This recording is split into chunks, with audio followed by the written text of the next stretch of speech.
그러므로 너희가 그리스도와 함께 다시 살리심을 받았으면 위의 것을 찾으라. 거기는 주께서 너에게 복을 주시고 너를 지켜주시며 주께서 너를 밝은 얼굴로 대하시고 너에게 은혜를 베푸시며 주께서 너를 고이 보시어서 너에게 평화를 주시기를 빈다. 아멘. 오늘 함께 이곳에 모인 새마음교 모두를 환영하고 축복합니다. 우리 함께 찬양하면서 예배의 자리로 나아가겠습니다. 찬송가 286장 주 예수님 내 맘에 오사 함께 부르겠습니다.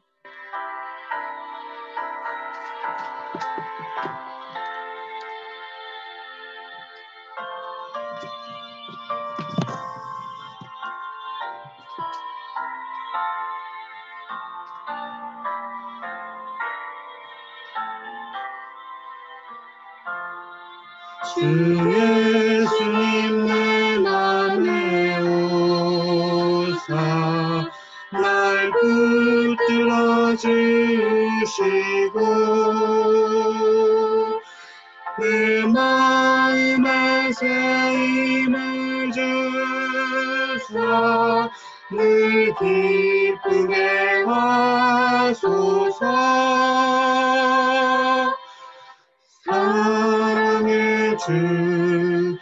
사랑의 주, 내 마음속에 찾아오사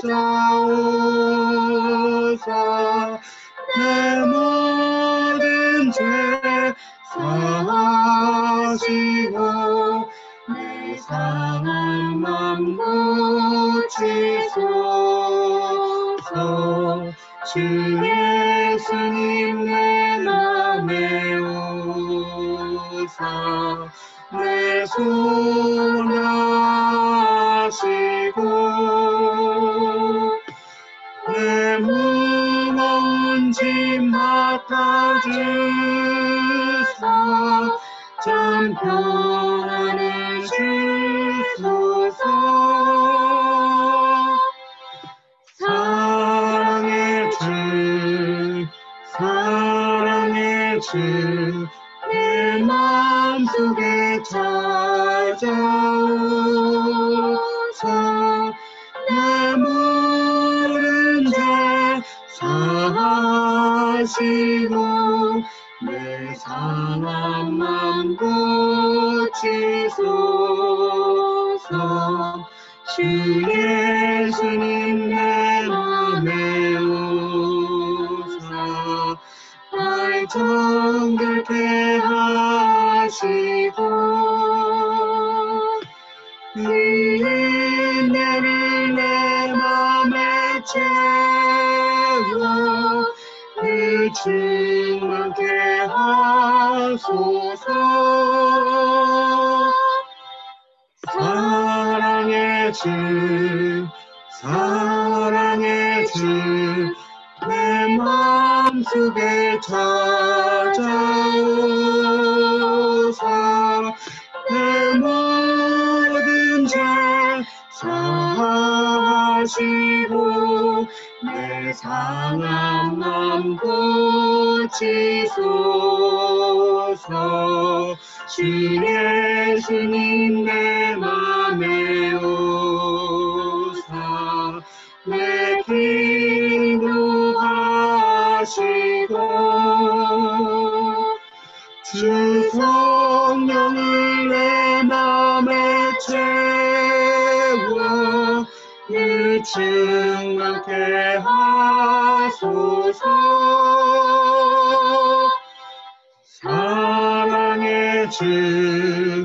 사랑의 주, 내 마음속에 찾아오사 내 모든 죄 사하시고 내 상한 맘 고치소서.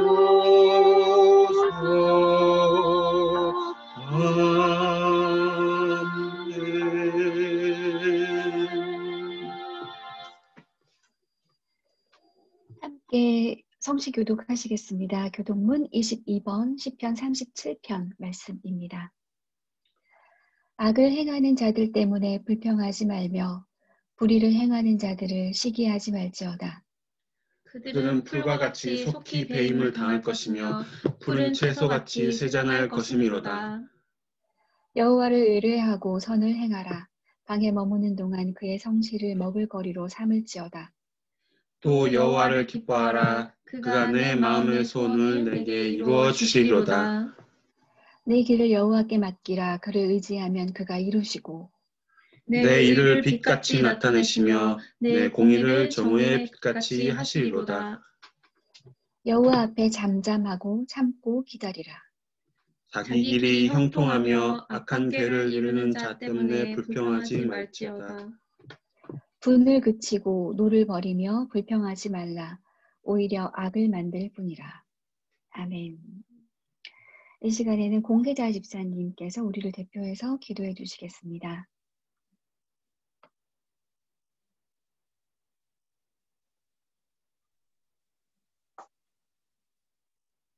저희의 모든 상황과 들리나? 네, 들립니다.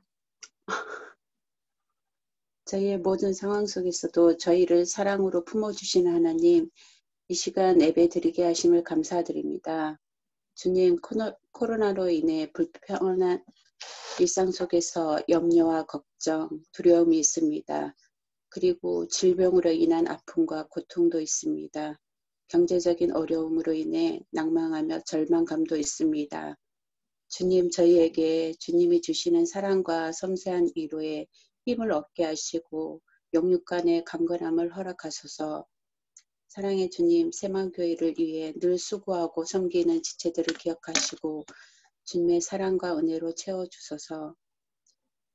사랑의 주님, 이 땅에 주님의 사랑 안에서 주님의 공평과 정의가 이루어지길 소망합니다. 그리고 저희 교회가 주님의 나라를 이뤄나가는 아름다운 성김과 사랑이 넘쳐나기를 기도합니다. 이 시간에 말씀을 전해주시는 목사님께 성령으로 함께 하시고 은혜의 시간이 되게 하시며 저희에게 새 힘을 얻는 귀한 말씀이 되게 하여 주옵소서. 이 모든 말씀을 예수 그리스도의 이름으로 기도합니다. 아멘. 아멘. 아멘. 네, 지금은 성경 봉독 시간입니다. 오종학 집사님께서 예레미야 11장 18절부터 12장 6절까지를 읽어주시겠습니다. 네, 예레미야 11장 18절부터 읽겠습니다. 주님께서 저에게 알려주셔서 제가 깨닫게 되었습니다. 그때 주님께서 그들의 모든 행실을 저에게 보여주셨습니다. 저는 도살장으로 끌려가는 순한 어린 양과 같았습니다. 사람들이 저를 해치려고 저 나무를 열매가 달린 그대로 찍어버리자, 사람 사는 세상에서 없애버리자, 그의 이름을 다시는 기억하지 못하게 하자 하면서 음모를 꾸미고 있는 줄을 전혀 몰랐습니다. 그러나 만군의 주님은 의로운 재판관이시요 사람의 생각과 마음을 감찰하시는 분이십니다. 저의 억울한 사정을 주님께 아뢰었으니 주님께서 제 원수를 그들에게 갚아주십시오. 제가 그것을 보기를 원합니다. 그러므로 주님께서 아나돗 사람들을 두고서 이렇게 말씀하신다. 그들이 너의 목숨을 노려서 이르기를 너는 주님의 이름으로 예언하지 말아라. 주님의 이름으로 예언을 계속하다가는 우리 손에 죽을 줄 알아라 한다. 그러므로 나 만군의 주가 말한다. 내가 그들을 벌할 것이니 그들의 장정들은 칼에 찔려 죽고 그들의 아들과 딸들은 굶어 죽을 것이다. 내가 아나돗 사람들을 벌할 때가 되어 그들에게 재앙을 내리면 그들 가운데서 살아남을 자가 하나도 없을 것이다. 주님, 제가 주님과 변론할 때마다 언제나 주님이 오르셨습니다. 그러므로 주님께 공정한 문제 한 가지를 여쭙겠습니다. 어찌하여 악인들이 형통하며 배신자들이 모두 잘되기만 합니까? 주님께서 그들을 나무를 심듯이 심으셨으므로 뿌리를 내리고 자라며 열매도 맺으나 말로만 주님과 가까울 뿐 속으로는 주님과 멀리 떨어져 있습니다. 그러나 주님께서는 저를 아십니다. 주님은 저의 속을 들여다보시고 저의 마음이 주님과 함께 있음을 감찰하여 알고 계십니다. 그러므로 그들을 도살할 양처럼 끌어내시고 죽일 날을 정하셔서 따로 갈라내 두십시오. 이 땅이 언제까지 슬퍼하며 들녘의 모든 풀이 말라 죽어야 합니까? 이 땅에 사는 사람의 죄악 때문에 짐승과 새도 씨가 마르게 되었습니다. 사람들은 자기들이 무슨 일을 하든지 하나님께서 내려다보시지 않는다고 말하고 있습니다. 주님의 대답, 내가 사람과 달리기를 해도 피곤하면 어떻게 말과 달리기를 하겠느냐? 내가 조용한 땅에서만 안전하게 살 수 있다면 요단강의 창이란 물속에서는 어찌하겠느냐? 그렇다. 바로 내 친척, 내 집안 식구가 너를 배신하고 바로 그들이 내 뒤에서 소리를 질러 너를 욕한다. 그러므로 그들이 너에게 다정하게 말을 걸어와도 너는 그들을 믿지 말아라. 아멘. 아멘. 아멘. 네, 지금은 노창범 장로님 가족이 특별 찬양해 주시겠습니다. 네, 이번에 새마음 인사총회에서 장로님 두 분이 새롭게 선출되셨잖아요. 네, 노창범 집사님, 장로님께서 네, 기쁨의 겨워 특성을 해주시겠습니다. 네, 들어보시죠. 당신이 지쳐서 기도할 수 없고 눈물이 빗물처럼 흘러내릴 때 주님을 아시네. 당신의 약함을 사랑으로 돌봐주시네.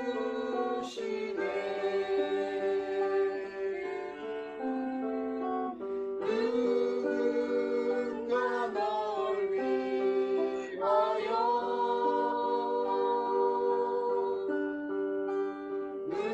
누군가 기도하네.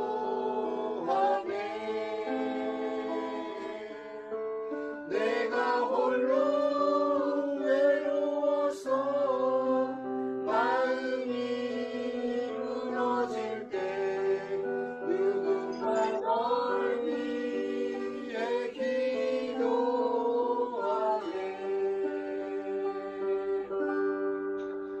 당신이 외로이 홀로 남았을 때 당신은 누구에게 위로를 건너 주님은 아시네.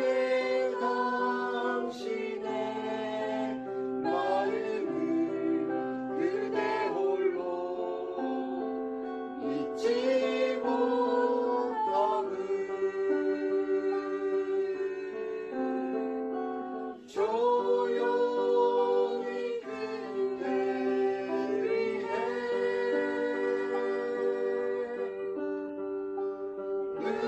누군가 기도하네.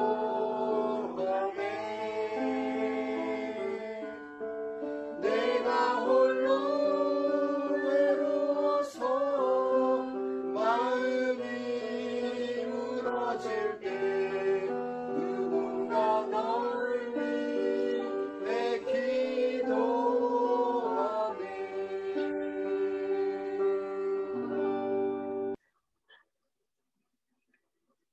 네, 감사합니다. 이번에 노창범 장로님께서 새롭게 장로님도 되시고 부역장도 되시고 해서 건강에만 힘을 쓰셔야 되는데 너무 중요한 직책을 많이 맡긴 것이 아닌가 걱정도 되기도 합니다.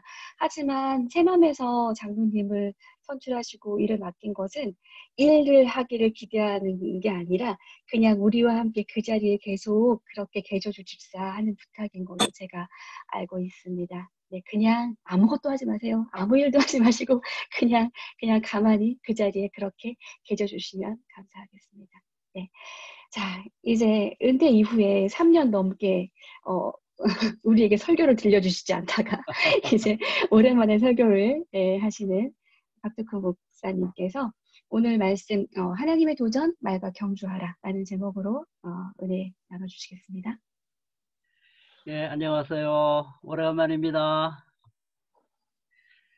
예, 하나님의 말씀으로 여러분들과 함께 다시 교제할 수 있게 되어서 정말 기쁘고 또 고맙습니다.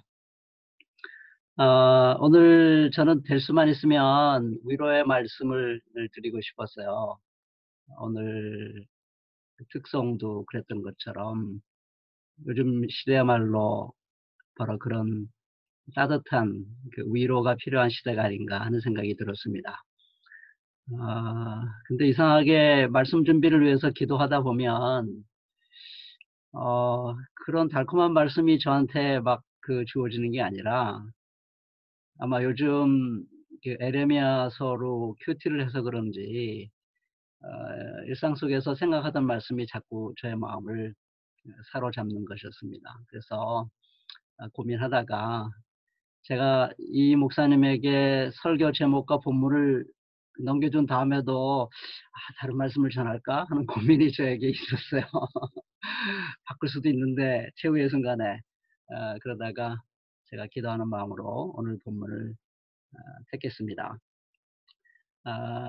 하나님께서 이 말씀을 통해서 여러분들에게 새로운 차원의 위로가 됐으면 참 좋겠다 그런 생각을 해봅니다.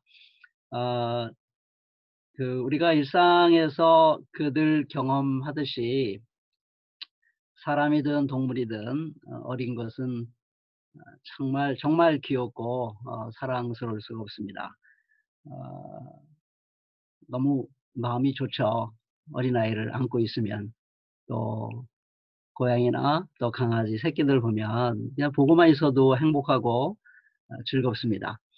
그런데 우리 어린 아이들이나 어린 애완동물들이 자라지 않는다면 그건 굉장히 어느 날 우리 마음을 걱정스럽게 하고 또 슬프게 만들지 않겠습니까?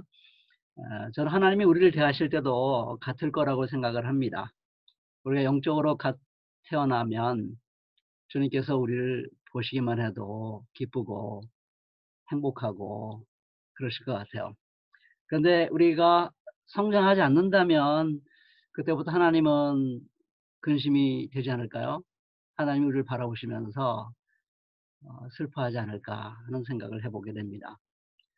오늘 저는 이 본문을 통해서 그런 하나님의 모습을 발견하게 됩니다. 하나님은 너무 힘든고 척박한 현실 속에서 피곤해하는 에레미야에게 처음에는 따뜻하게 공감해 주시고 접근하시더니 결정적인 순간에는 그에게 강력한 도전을 던지십니다. 네가 사람과 달리기를 해도 피곤하면 어떻게 말과 달리기를 하겠느냐. 하나님은 에레미야가 감히 사람과 경주하는 데서 머물지 않고 경주의 왕자인 말과 경주하는 존재로 우뚝 서기를 주문하고 있는 겁니다. 솔직히 인간으로서 매우 놀랍고 버거운 도전이 아닐 수 없습니다. 그러나 사실 이 도전은 우리를 향한 주님의 사랑의 표현이고요. 영광스러운 도전임을 아마 발견하게 될 겁니다. 우리가 어떻게 하나님께서 기대하시는 대로 말과 경주하는 존재로 성장해 갈 수 있을까요? 저는 두 가지로 여러분들에게 말씀을 드리고 싶습니다. 첫째로는 힘들 때 하나님께 토로할 줄 알아야 된다 하는 말씀을 드리고 싶습니다. 여기에 역설이 있습니다. 힘들 때 꾹꾹 참기만 하면 도리어 말과 경주하는 존재로 나아갈 수가 없습니다. 아무렇지도 않은 척하는 것처럼 저는 위험한 것이 없다고 생각합니다. 오늘 본문을 보면은 여러분들이 발견하게 될 거예요. 에르메가 얼마나 솔직하게 자신의 힘들어한 말을 하나님께 쏟아붓고 있습니까? 그는 어떤 말을 쏟아내도 괜찮은 가장 좋은 친구로 하나님을 선택합니다. 요즘 흔히 쓰는 말로 에레미야는 탁월한 선택을 한 셈입니다. 그것이 바로 에레미야의 영적 깊이를 우리에게 보여주고 있습니다. 세 가지로 힘든 거를 하나님 앞에 토로하는데요. 첫 번째 거는 이겁니다. 자신이 얼마나 힘든 처지에 있는지 이제 보게 되었다라는 고백입니다. 19절에 보면 다시 읽어드립니다. 저는 도살장에 끌려가는 순한 어린양과 같았습니다. 사람들이 저를 해치려고 저 나무를 열매가 달린 그대로 찍어버리자, 사람 사는 세상에서 없애버리자, 그의 이름을 다시는 기억하지 못하게 하자 하면서 음모를 꾸미고 있는 줄을 전혀 몰랐습니다. 이렇게 말하고 있습니다. 여기서 사람들이란 누구를 말하냐면 하나님께서 21절에 언급한 것처럼 아나돗 사람들을 말하는데요. 그들은 바로 에레미야 고향 사람들입니다. 에레미야가 전한 메시지는 간단하죠. 이스라엘 백성들에게 회개하고 돌이키라는 말씀입니다. 그러면 살 수 있다는 구원의 희망의 메시지였습니다. 그런데 고향 사람들이 그런 메시지를 전하는 에레미야를 지지하고 응원하기보다는 오히려 그를 굉장히 미워했습니다. 우리 고향에서 어찌 저리 못된 놈이 나왔는가 하는 식입니다. 그래서 이들은 에레미야를 증오하고 그를 살해해버리기로 결의하고 음모를 꾸미고 있는 겁니다. 주님을 통해 이 사실을 깨달은 에레미야는 얼마나 당황스럽고 얼마나 두려웠겠습니까? 오늘 우리가 직면하고 있는 현실도 이와 크게 다르지 않다고 저는 생각이 듭니다. 지난 세월호 유족을 위한 릴레이 단식기도 마무리 집회 때 씨앗교회 이원규 목사님의 증언이 생각납니다. 그는 이렇게 고백했죠. 저는 얼마 전 강의하던 신학교에서 잘렸습니다. 해고당했습니다. 그 이유는 제가 세월호 유족을 위한 단식기도에 참여했기 때문이다 하는 것입니다.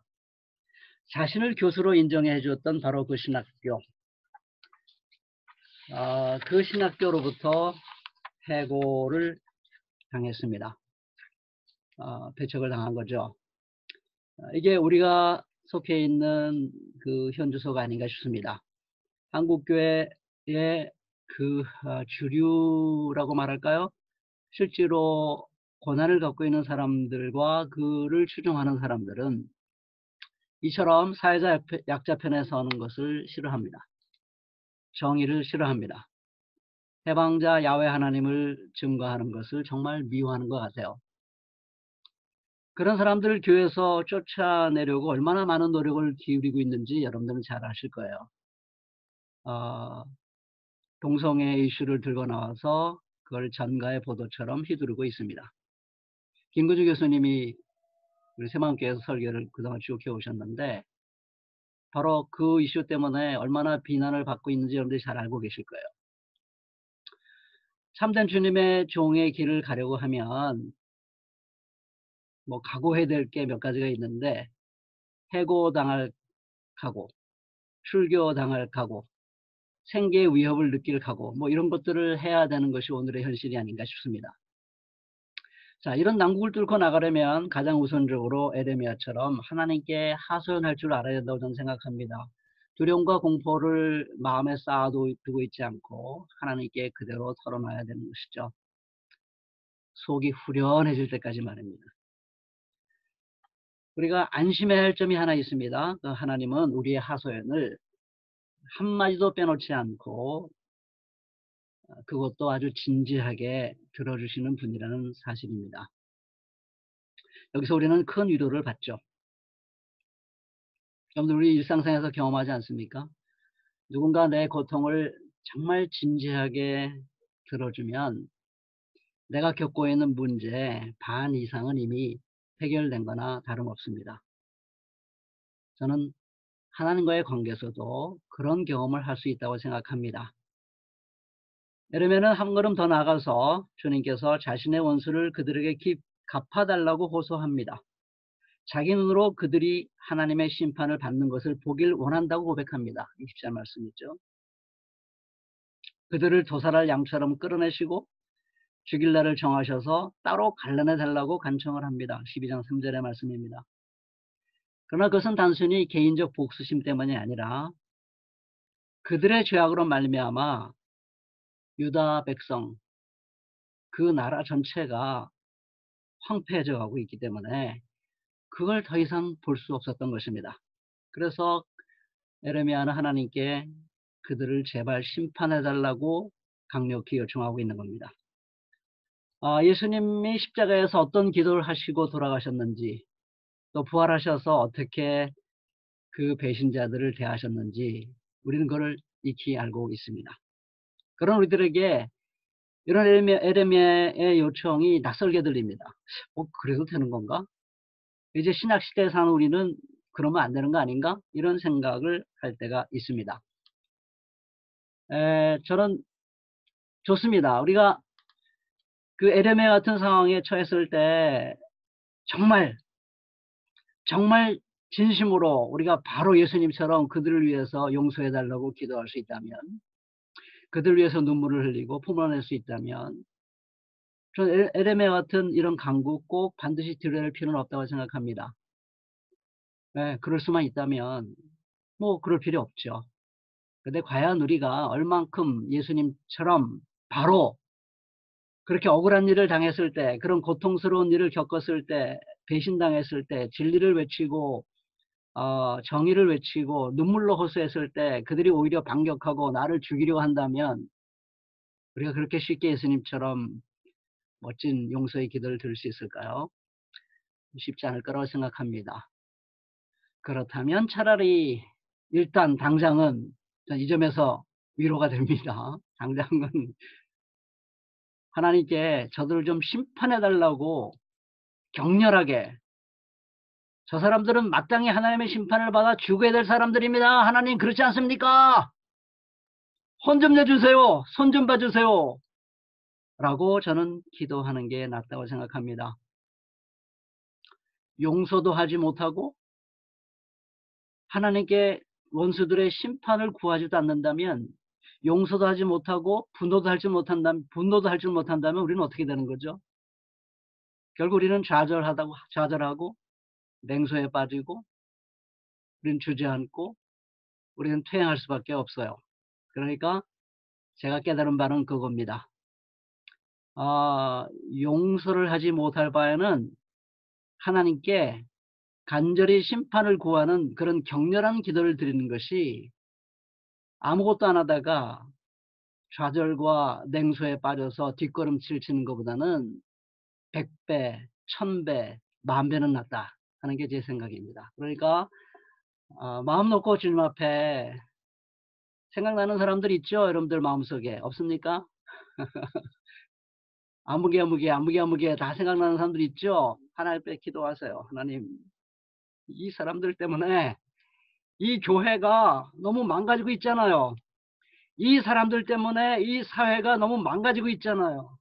황폐해지고 있잖아요. 너무나 많은 사람들이 울고 있잖아요. 그러니까 하나님, 제발 혼 좀 내주세요. 심판해 주세요. 저는 그렇게 하는 것이 옳다고 생각합니다. 거기서 위로를 받으시기 바랍니다.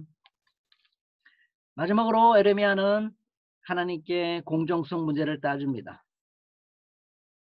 하나님은 에레미야의 간구를 듣고 그의 원수를 갚아주겠다고 약속해 주셨어요. 21절, 22절. 하나님은 응답하십니다. 에레미야와 공감해 주십니다. 그래, 네가 얼마나 마음이 상했겠니? 얼마나 마음이 아팠겠니? 그래, 그들은 정말 나쁜 사람들이야. 내가 반드시 심판해 줄게 라고 위로해 주셨습니다. 그러나 그걸로 에레미야의 마음은 쉽게 풀리지 않습니다. 그건 아직 말뿐이잖아요. 이런 얘기예요. 그런 말 그동안 많이 들었는데요. 말로는 저에게 위로가 안 됩니다. 주님, 이런 심정입니다. 그래서 그는 오랫동안 자기 가슴 속에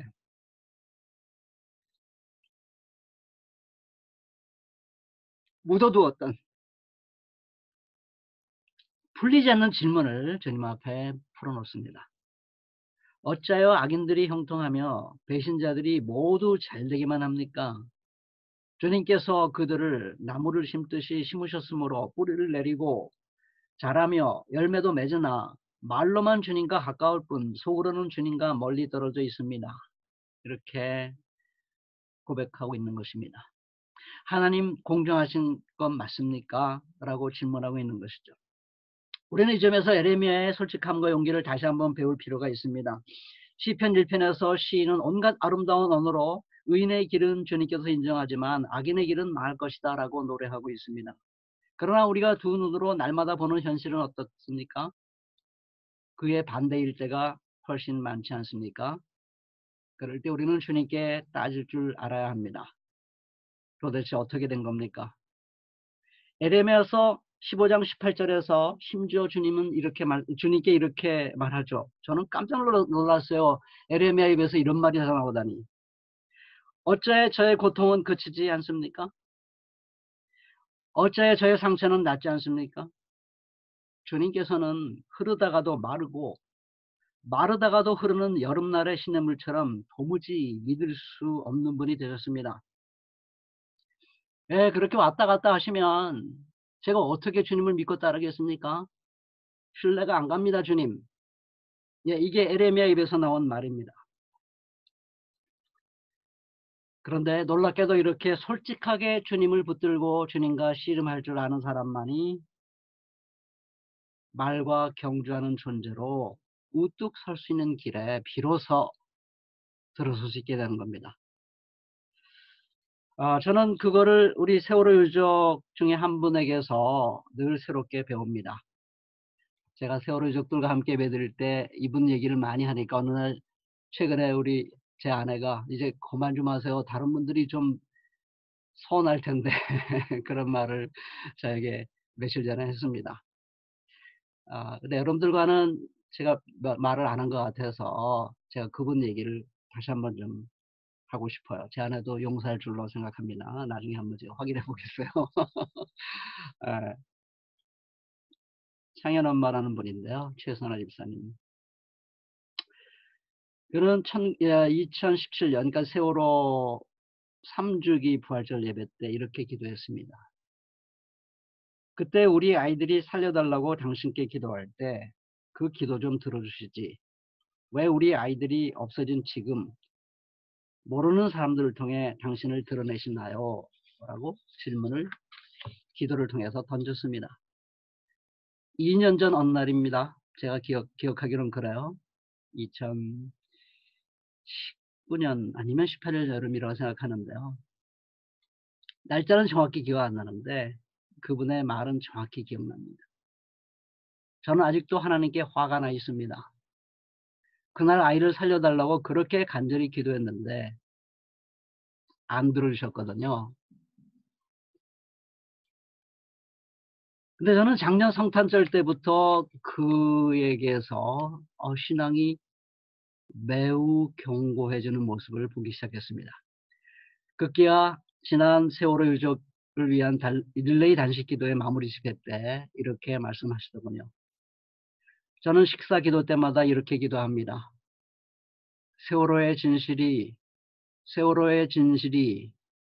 드러나고 있어 감사드립니다. 뭐가 드러났죠? 하나도 안 드러났잖아요. 안 드러나고 있잖아요.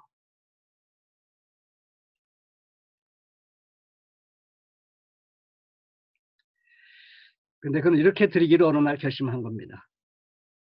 세월호의 진실이 드러나고 있어 감사드립니다. 여러분도 그렇게 기도해 주셨으면 참 좋겠습니다. 라고 우리에게 제안을 했습니다. 주님께서 우리의 이분의 자라가는 모습을 보실 때 얼마나 기뻐하실까. 이런 기도와 이런 부탁을 들을 때 주님께서 얼마나 기뻐하실까 상상해 보게 됩니다. 저는 글을 보면서 다시 한번 에레미야처럼 하나님과 진실하게 씨름하는 게 얼마나 중요한가 하는 것을 새삼 깨닫고 있습니다. 에레미야뿐 아니죠. 시편 13편의 시인, 욥, 하박국, 아니 심지어 예수님 자신도 여러분들 얼마나 하나님과 치열하게 씨름한 적이 있는지를 여러분들은 기억하실 것입니다. 우리 모두 힘들 땐 힘들다고 주님 앞에 털어놓고 주님과 씨름할 줄 아는 법을 배우는 우리 모두가 되기를 바랍니다. 두 번째로 제가 드리고 싶은 말씀은 하나님의 도전을 잘 받아들여야 한다는 점입니다. 하나님은 에레미야의 하소연을 잘 들어줬지만 아까 말씀드린 것처럼 어느 시점이 되니까 굉장히 마음을 바꾸시죠. 처음에는 공감과 위로 모드로 접근하시다가 도전 모드로 전환하십니다. 근데 그 도전이 질문 형태로 표현된다는 게 저는 굉장히 중요하다고 생각합니다. 그 도전은 에레미야를 책망한다기보다는 에레미야에게 간절히 호소하고 있는 하나님의 마음을 표현해 준다고 생각합니다. 그가 에레미야를 정말 혼내주길 원하셨다면 질문 형식으로 접근하지 않으셨을 것 같아요. 그러나 에레미야의 마음을 너무나 잘 아시기 때문에 하나님은 에레미야를 붙들고 어떤 면에서는 간청하고 있는 것입니다.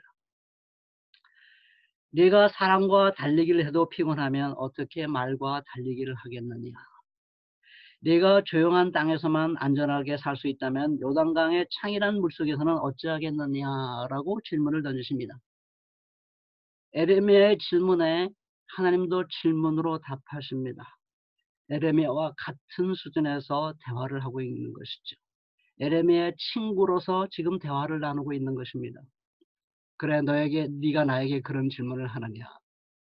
나도 너에게 던지고 싶은 질문이 있어 라고 말씀하시는 것이죠. 하나님은 그동안 에레미야가 사랑과 경주해 온 것에 불과하다고 말합니다.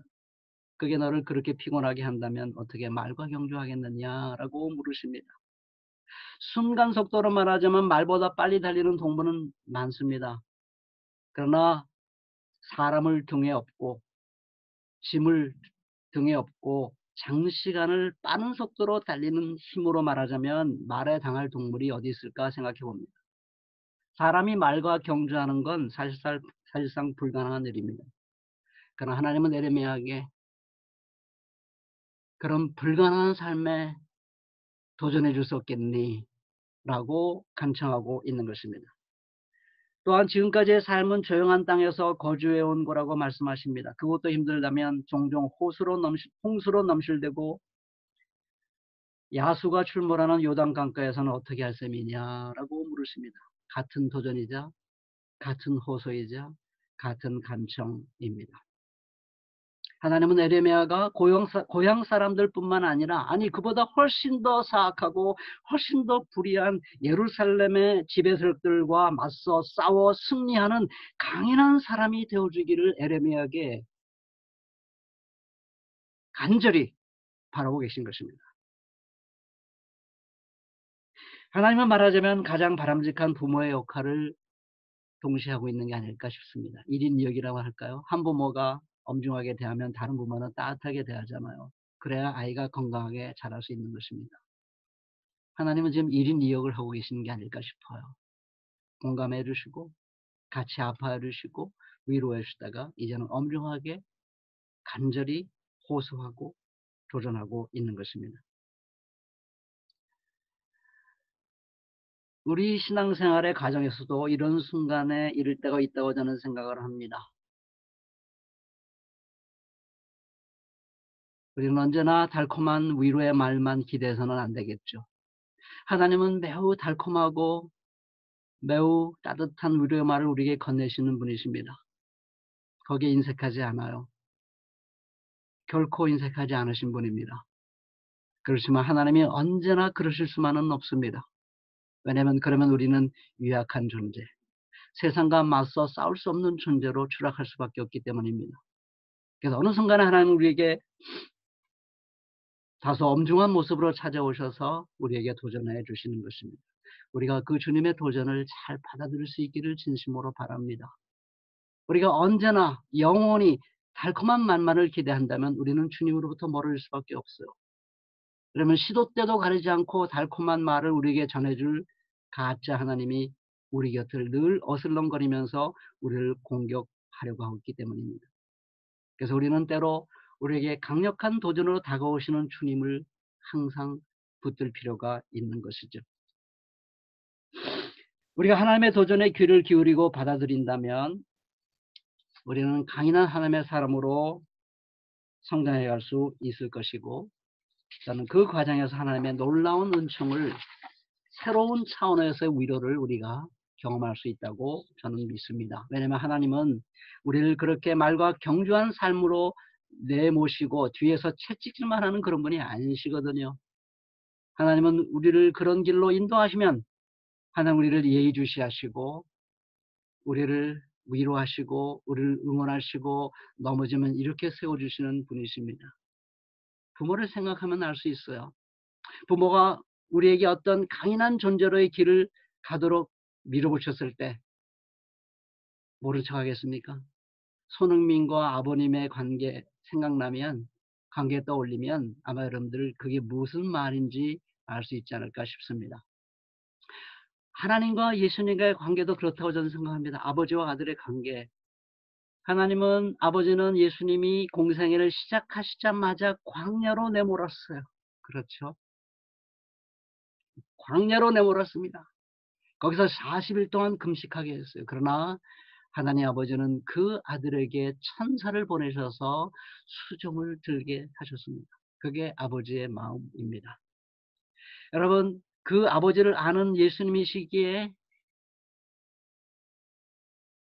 자기 제자를 또 그렇게 대하십니다. 저는 예수님이 십자가의 고통을 겪으실 때에도, 그 마지막 순간에도 위로하시는 아버지를 저는 만났다고 생각을 합니다. 겟세마네 동산에서 그렇게 슬퍼하셨죠. 십자가에서 그렇게 아파하셨죠. 근데 그가 남긴 마지막 음성은 뭔지 압니까? 아버지, 내 영혼을 아버지 손에 맡깁니다. 아버지, 내 영혼을 아버지 손에 맡깁니다. 예수님은 말과 경주하는 삶의 끝에서 아버지 품을 발견한 것입니다. 이 아버지에게는 내 삶 전체를 맡겨도 되는 분이시구나 하고 그 아버지께 자기를 맡기십니다. 얼마나 평안한 모습입니까? 그러기에 예수님은 제자들에게도 그렇게 대하십니다. 예수님이 죽고 난 다음에 공포에 떨던 제자들에게 나타나셔서 너희에게 평화가 있기를 빌어주십니다.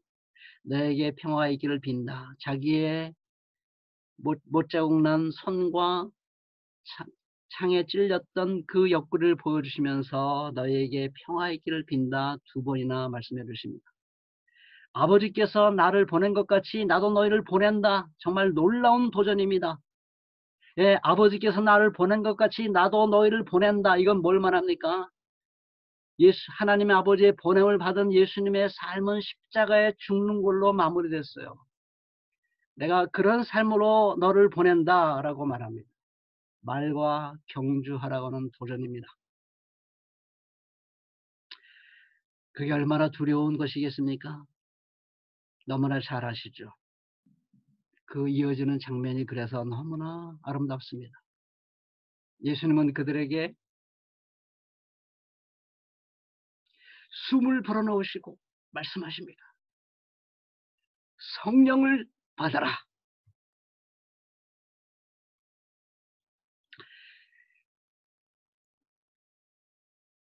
예수님은 자신으로 십자가의 죽음을 이겨내게 하신 그 성령, 그 하늘의 숨, 그 하늘의 능력을 그들에게 마음껏 부어주신 것입니다. 주님은 결코 어마어마한 요구를 하시고는 뒤에서 채찍질이나 하는 그런 야만적인 노예주가 아니십니다. 놀라운 위로와 응원을 해주시면서 우리를 말과 경주할 수 있는 탁월한 존재로 자라게 해주십니다. 그래서 스데반이 탄생한 것이죠. 그래서 바울이 탄생한 것이죠. 달래 스데반이 된 것이 아니고 달래 바울이 된 것이 아닙니다. 그것은 특별한 사람만 되는 것이 아니죠. 바울이 말합니다. 내가 그리스도를 본받은 것 같이 너희들은 나를 본받으라고 그랬습니다. 바울만 그 길을 가기를 바울은 원하지 않았습니다. 여러분들도 그 길을 갈 수 있다고 바울은 우리에게 말해주고 있습니다. 그렇습니다. 우리도 갈 수 있습니다. 저는 믿습니다. 우리도 갈 수 있습니다. 여러분, 바울과 실라가 두들겨 맞고 빌립보 감옥에 들어갔잖아요.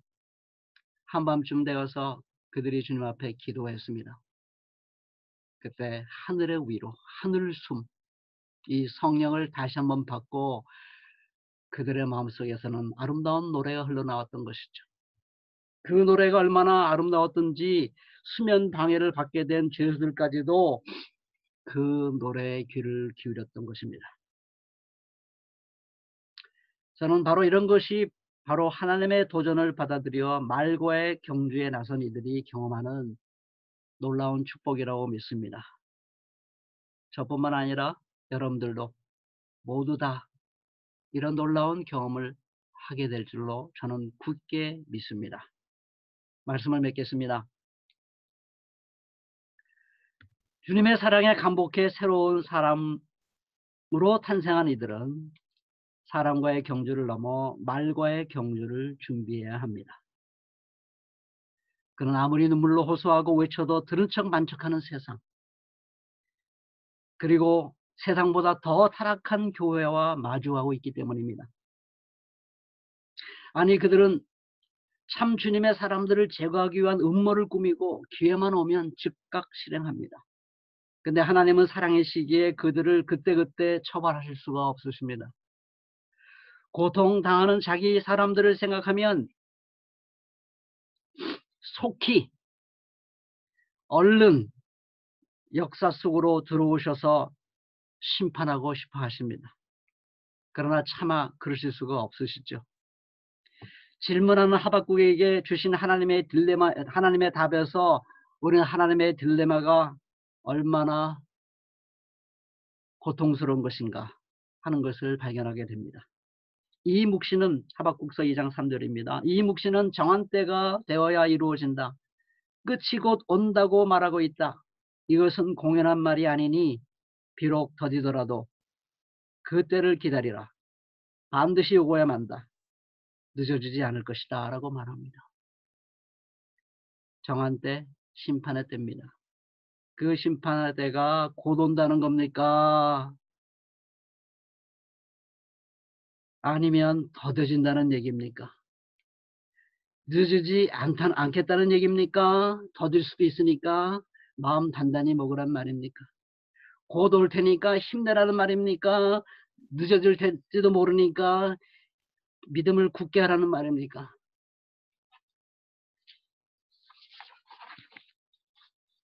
이것이 주님의 딜레마입니다. 고통당하는 의인을 생각하면 주님께서 빨리 오고 싶어 하십니다. 그러나 구원하고 싶은 백성들을 생각하면 주님은 빨리 오실 수가 없어요. 그런 자신의 마음을 하박국이 알아주기를 기대하시는 것입니다. 그래서 하나님은 언제나 이 대답에 대해서 신학적인 답을 하지 않으십니다. 그냥 내 마음 알아줄 수 있겠니? 라고 우리에게 다가오시는 것입니다. 우리는 이 주님의 마음을 안다면 네, 말과 경주하죠 뭐. 주님이 저를 도와주실 것을 믿습니다. 라고 응답할 수 있지 않을까 싶습니다. 사랑하는 성도 여러분, 우리 새마음교회 여러분, 말과의 경주로 초대하시는 주님의 이 간절한 호소에 아멘으로 응답할 수 있기를 진심으로 바랍니다. 마지막으로 윤후명 씨의 사랑의 길이라고 하는 너무나 좋은 시인데요. 이것은 말과의 경주를 다짐한 사람들의 마음에서 나오는 시라고 생각합니다. 짤막한 시인데요. 읽어드리고 말씀을 마치겠습니다. 사랑의 길, 먼 길을 가야만 한다.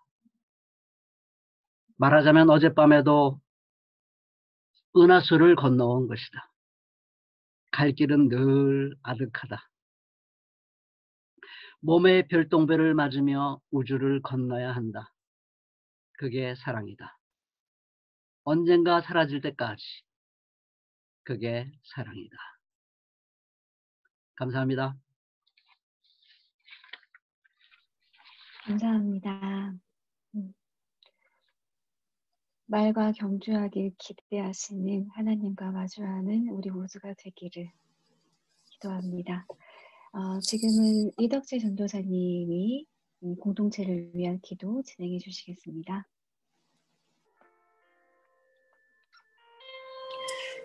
이번 주 부산 덕천 지하상가에서 폭행 사건이 발생했습니다. 당시 장면이 담긴 CCTV가 온라인에 퍼지면서 논란이 되었는데요. 관련해서 데이트 폭력 또는 교제 살인 문제를 두고 함께 기도하길 원합니다. 오마이뉴스의 통계를 따르면요. 2016년부터 2018년까지 교제 살인 사건에서 남성이 여성을 죽인 사건은 108건, 여성이 남성을 죽인 사건은 2건이라고 합니다. 그리고 교제폭력 신고 건수가 해마다 늘어나고 있는데 범죄의 검거 비율과 구속 비율은 낮아지고 있는 현실입니다.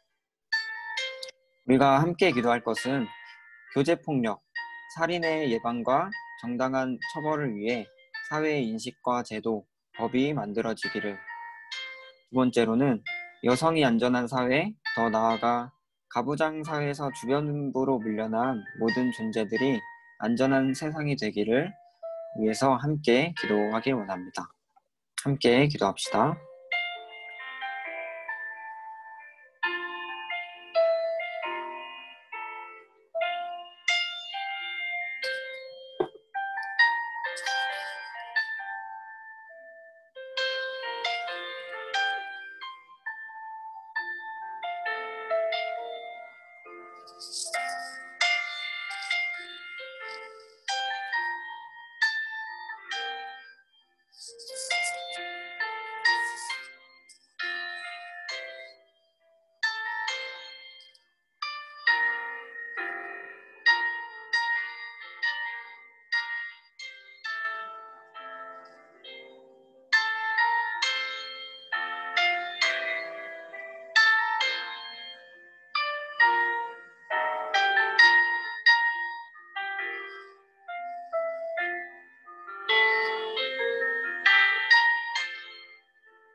아멘. 우리 못다한 기도 주기도문으로 함께 하겠습니다. 하늘에 계신 우리 아버지여, 아버지의 이름을 거룩하게 하시며 아버지의 나라가 오게 하시며 아버지의 뜻이 하늘에서와 같이 땅에서도 이루어지게 하소서. 오늘 우리에게 일용할 양식을 주시고 우리가 우리에게 잘못한 사람을 용서하여 준 것 같이 우리 죄를 용서하여 주시고 우리를 시험에 빠지지 않게 하시고 악에서 구하소서. 나라와 권능과 영광이 영원히 아버지의 것입니다. 아멘. 네, 지금은 알리는 말씀 읽겠습니다.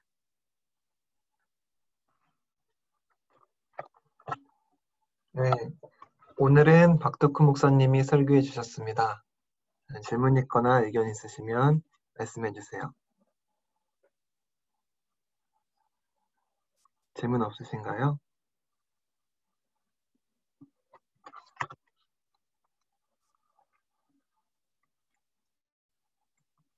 예배 끝나고 우리 조금 더 시간을 갖도록 하죠. 네. 각오하세요, 목사님. 다음 주는 온라인 예배로 이세현 목사님이 설교해 주십니다. 네, 그리고 지난 주일은 마석 기도원에서 교인총회가 열렸습니다. 새롭게 직임을 맡게 되신 모든 분들께 감사드립니다. 2001년도 이거 다 읽을까요? 네. 교인총회장 윤원식 지사님, 그리고 지사 제시님, 김선태, 김지영, 김진, 김태환, 김희진, 노창범, 맹재성, 문준식, 박종선, 봉점준, 송창훈, 원지영, 윤원식, 이병환, 이정화, 이지용, 이태웅, 임병길, 정성훈, 주은식, 최미정, 최승열, 추여석 지사님, 그리고 신임 장로로 이명희, 노창범 장로님이 되셨습니다. 그리고 신임 집사로 김진욱, 조성락 지사님이고요.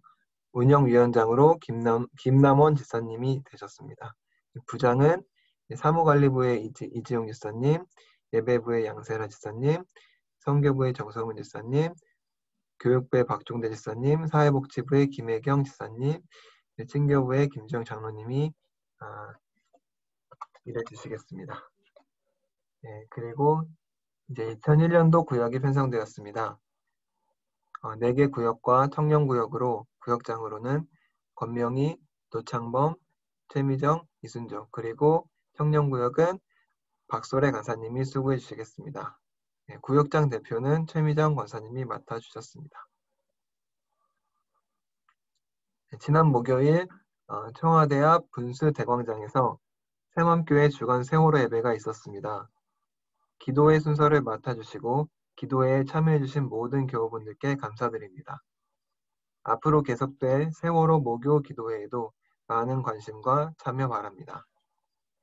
새맘 기금을 연장합니다. 코로나로 인해 새맘 재난 특별 기금을 모으는 동안 한시적으로 한 달에 50만 원씩 연 4회로 쓸 수 있었던 기금을 4회 더 쓸 수 있도록 했습니다.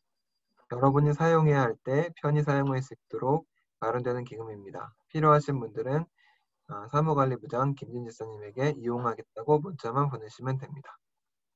네, 새마음 재난 특별 기금을 모금하고 있습니다. 코로나19로 어려워진 가정을 도와 함께 살아가기 위한 재난 특별 기금에 관심과 참여 바랍니다. 건강과 생활에 어려움을 겪고 있는 새맘의 교우님들과 그 가족들을 위해서 기도해 주십시오. 네, 감사합니다. 우리 함께 파송의 노래 부르겠습니다.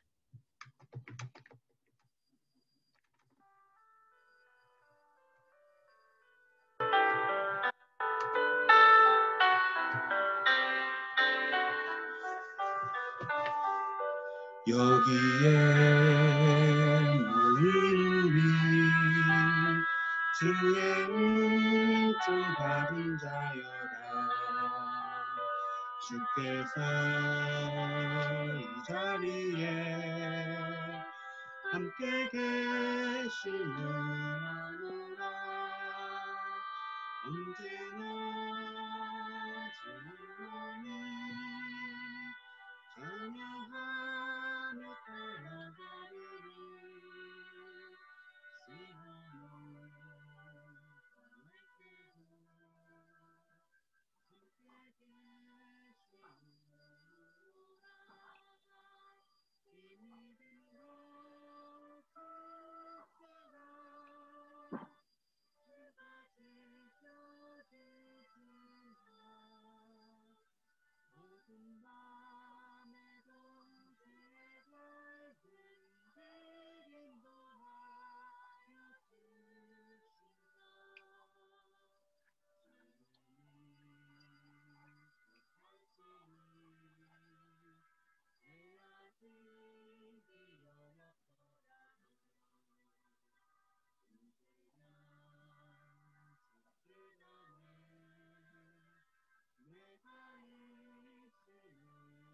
내가 있음을 아노라.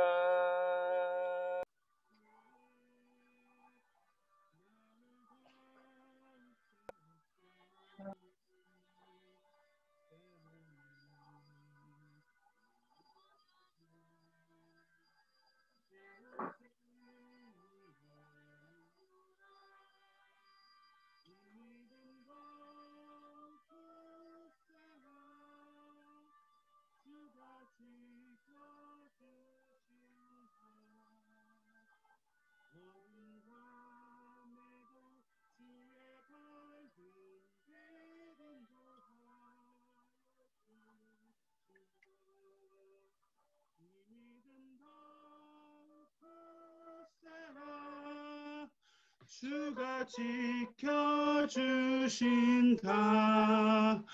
어두운 밤에도 주의 밝은 빛 인도하여 주신다. 아멘. 우리 함께 공동 축도하겠습니다. 우리에게 새로운 힘을 불어넣어 주시는 하나님의 사랑과 예수님의 은혜와 성령님의 인도하심이 어떤 어려움에도 주저앉지 않고 끝까지 하나님 나라를 위해 달려가려는 모든 새맘 교우들 위해 늘 함께 하시기를 축원합니다. 아멘. 아멘. 네, 예배를 마쳤습니다. 우리 다 함께 모여볼까요?